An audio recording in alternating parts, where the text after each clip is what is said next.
शंकर मच्चा।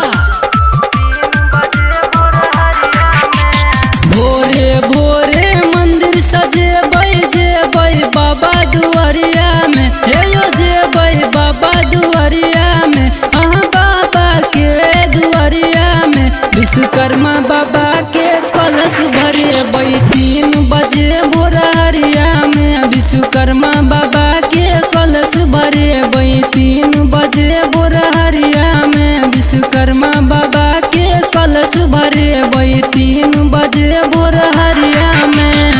अभी आप सुन रहे हैं जय श्री कैसेट कंपनी की प्रस्तुति।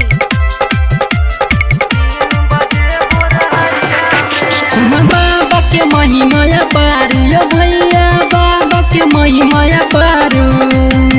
सुनिया घाट सा कलश भरेबै बैठेबै मच्चा मंदिरिया में, हे बैठेबै मच्चा मंदिरिया में। हाँ विश्वकर्मा बाबा के शरणिया में। विश्वकर्मा बाबा के कलश भरेबै 3 बजे भोरहरिया में। विश्वकर्मा बाबा के कलश भरेबै 3 बजे भोरहरिया में। विश्वकर्मा बाबा के कलश भरेबै 3 बजे भोरहरिया में। डीजे शंकर मच्चा।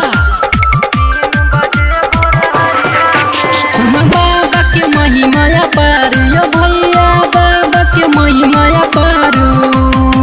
भक्त भरल छै खूबे देखू मच्चा के मंदिरिया में, हे यो मच्चा के मंदिरिया में। हाँ हाँ विश्वकर्मा बाबा के शरणिया में। विश्वकर्मा बाबा के कलश भरेबै 3 बजे भोरहरिया में। विश्वकर्मा बाबा के कलश भरेबै 3 बजे भोरहरिया में। विश्वकर्मा बाबा के कलश भरेबै 3 बजे भोरहरिया में। डीजे शंकर मच्चा।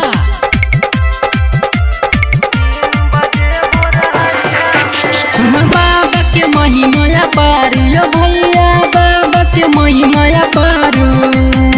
बसंत शर्मा मंदिर सजेतै बाबा के दुआरिया में। हाँ हाँ जी बच जेतै शरणिया में। हाँ हाँ मिंटू जेतै दुआरिया में। विश्वकर्मा बाबा के कलश भरेबै 3 बजे भोरहरिया में। विश्वकर्मा बाबा के कलश भरेबै 3 बजे भोरहरिया में। विश्वकर्मा बाबा के कलश भरेबै 3 बजे भोरहरिया में।